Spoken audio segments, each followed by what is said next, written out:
ফাইল্লাম ইয়াস্তাতি ফাবিকলবিহি, যদি এই কথার দ্বারা মানুষ আপনাকে সাড়া না দেয়, ফাইল্লাম ইয়াস্তাতি ফাবিকলবিহি, অন্তর থেকে ঘৃণা করে এটা বন্ধ করার যোগ্য পরিকল্পনা করবেন। যদি পরিকল্পনা করতে থাকেন এই অন্যায় আপনি থাকাকালীন যদিও ধূলিসাৎ না হয়, আপনি থাকাকালীন যদিও এটা বন্ধ না হয়, আপনার এই প্রচেষ্টা করাকালীন যদি মৃত্যুবরণ করেন, আল্লাহর কসম করে বলছি আল্লাহ আপনাকে জান্নাত দিয়ে দিবেন। কন্যা সুবহানাল্লাহ।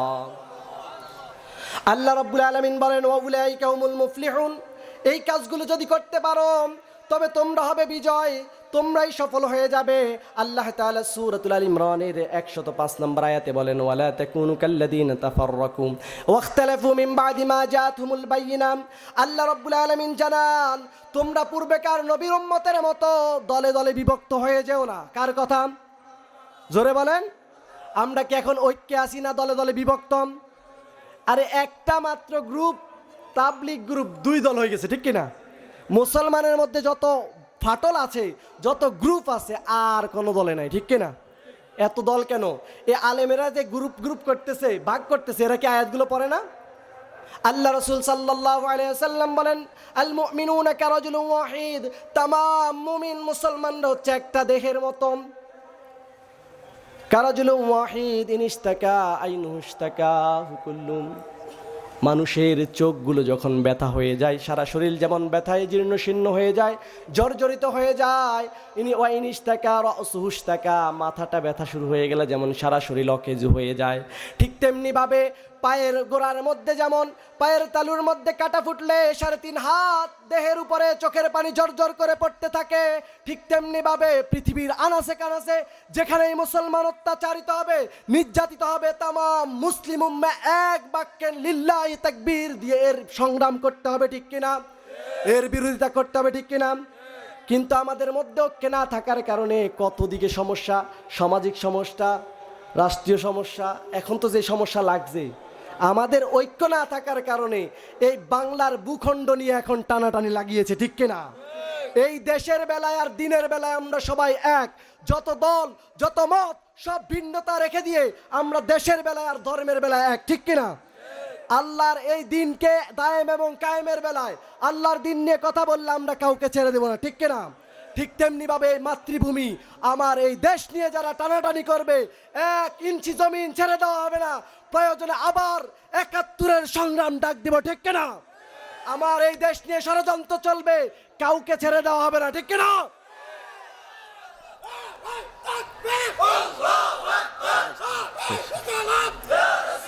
আল্লাহ রাব্বুল আলামিন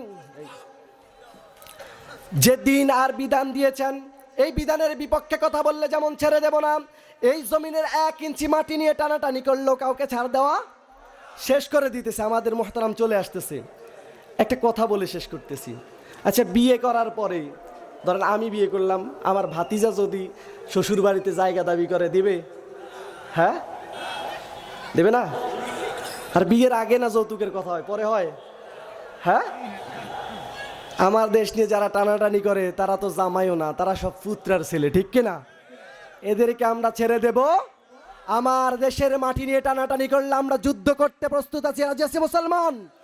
যদি আমার দেশের সীমানা বন্ধু মুছে দিতে কেউ চায়, যদি আমার মাটির ধন সম্পদ লুটে নিতে কেউ চায়, যদি আমার সাগরে আমার পাহাড়ে ভেড়ায় লোভের চোখ, আমি প্রতিবাদে জ্বলে উঠবই, তবে যা হবার তাই হোক। এই শান্ত সবুজ পতাকায় যদি পরে শকুনের থাবা, এই সুক্ত বারুদ জাত নিয়ে ফেরে খেলে যদি কেউ ডাবা, কোটি মানুষের পানের গটিরে আগ্রাসনের হাত যদি কেউ বাড়ায়, তবে আবার যুদ্ধ হবে। একসাথে, আবার যুদ্ধ হবে, আবার যুদ্ধ হবে, আবার যুদ্ধ হবে, আবার যুদ্ধ হবে।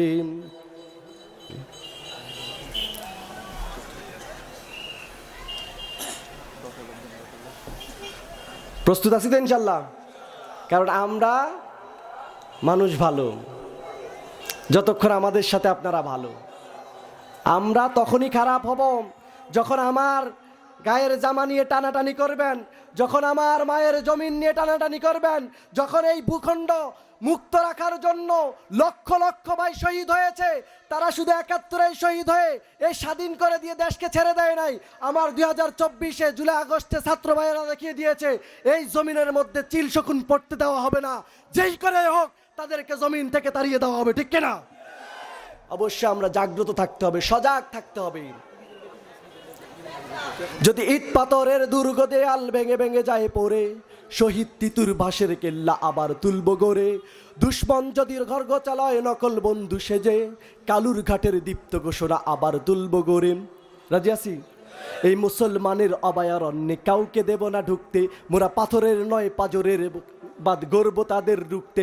কোনো তাবেদার কোনো গাদ্দার যদি মির্জাফরের সেই কালো হাত বাড়ায়, তবে আবার যুদ্ধ হবে। একসাথে, আবার যুদ্ধ হবে, আবার যুদ্ধ হবে, আবার যুদ্ধ হবে।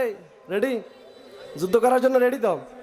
যদি রেডি থাকেন, যুদ্ধ করার জন্য দুইটা জিনিস লাগে, এক হচ্ছে জান আর একটা হচ্ছে মাল।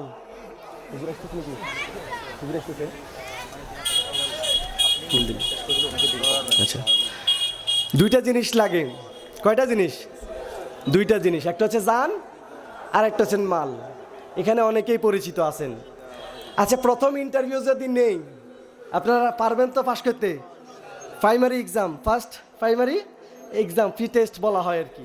ইনশাল্লাহ আমরা যদি রাজি থাকি, ধরেন দিনের কাজে সর্বদা উন্মুক্ত হাতে দান সৎকার করতে রাজি আছি না? ইনশাল্লাহ। আওয়াজ কমে গেছে, যুদ্ধ তো এমনি শেষ। রাজি আছি ইনশাল্লাহ? আল্লাহ তৌফিক দে, সকলে আমিন।